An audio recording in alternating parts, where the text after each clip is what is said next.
Shalom pemirsa Ambon Surgawi.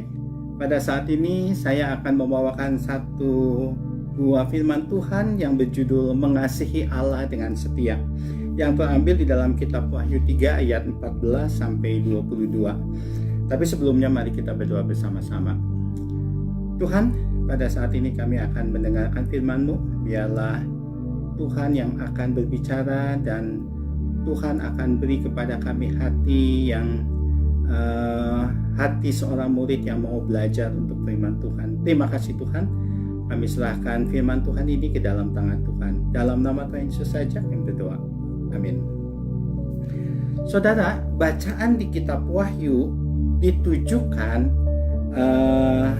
Wahyu 3 ini ditujukan kepada jemaat di Laodikia yang disebut jemaat yang suam-suam. Kenapa disebut suam-suam?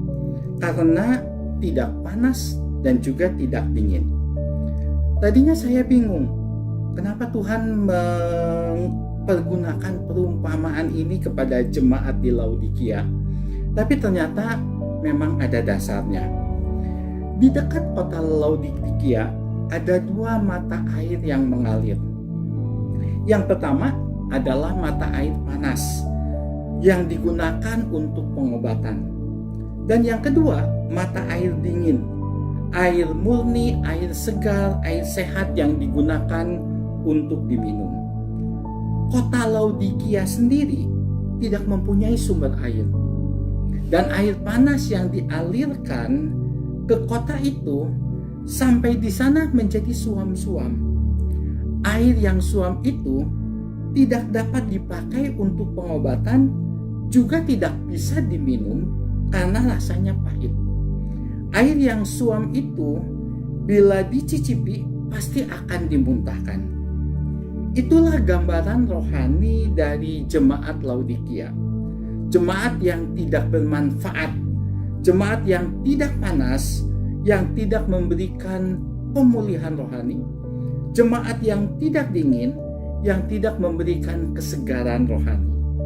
Dan jemaat seperti inilah yang Tuhan muntahkan, yang Tuhan akan buang, karena mereka hidup seadanya. Mereka cepat berpuas diri. Mereka membanggakan apa yang mereka punya. Nah, saudara, bagaimana supaya kita tidak menjadi jemaat yang suam-suam? Satu-satunya adalah kita harus mengasihi Allah dengan setia.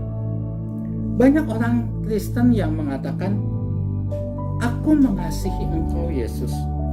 Tetapi apakah perkataan itu dapat dibuktikan dengan perbuatan? Mengasihi Yesus tanpa bukti adalah kebohongan. Mengasihi Yesus tanpa bukti adalah kepalsuan. Jadi, bukti nyata ini ketika kita mengasihi Yesus adalah merupakan hal yang sangat penting. Bukti nyata sebuah ketaatan untuk melakukan perintahnya. Bukti nyata untuk hati yang melekat selalu kepada Tuhan. Bukti nyata yang melakukan keintiman yang terus terjadi setiap hari, setiap saat dengan Tuhan. Saudara, kalau kita mengasihi Tuhan dengan sungguh-sungguh, maka kasih itu akan memberikan damai sejahtera. Damai sejahtera inilah sesuatu yang sangat mahal yang kita bisa temui pada zaman sekarang ini, pada kehidupan pada akhir zaman ini. Banyak orang yang punya segalanya tetapi hidupnya tidak damai sejahtera. Sehingga damai sejahtera ini merupakan satu hal yang sangat mahal pada saat ini. Tetapi bila kita mengasihi Yesus dengan sungguh-sungguh, maka kasih itu akan memberikan damai sejahtera. Ada satu bukti di Alkitab di mana Rasul Petrus, seorang murid Tuhan Yesus, walaupun hidupnya penuh dengan penderitaan, tetapi dia memiliki hati yang damai sejahtera. Saudara, ketika Petrus di penjara, besoknya dia akan dihukum mati. Dan 1 hari sebelumnya dia melihat Yakobus dihukum mati.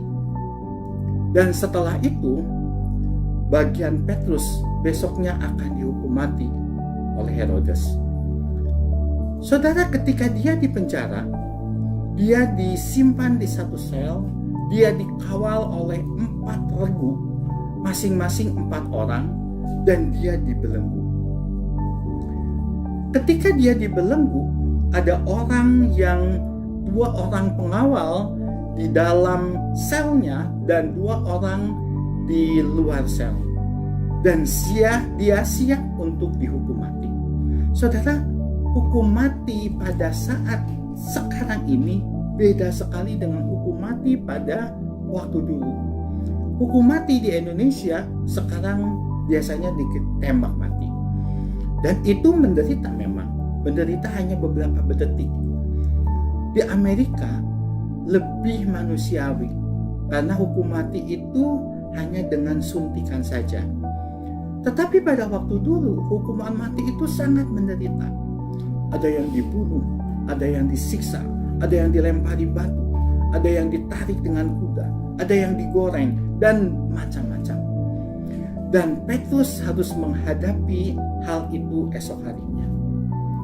Nah, apakah mungkin Petrus bisa tenang di dalam penjara dengan keadaan besok dia akan dihukum mati? Pasti dia tidak akan tenang. Dan dia tidak senang pada saat itu. Karena apa? Karena dia akan memikirkan hukuman mati tersebut. Logika kita seperti itu. Tetapi tidak dengan Petrus.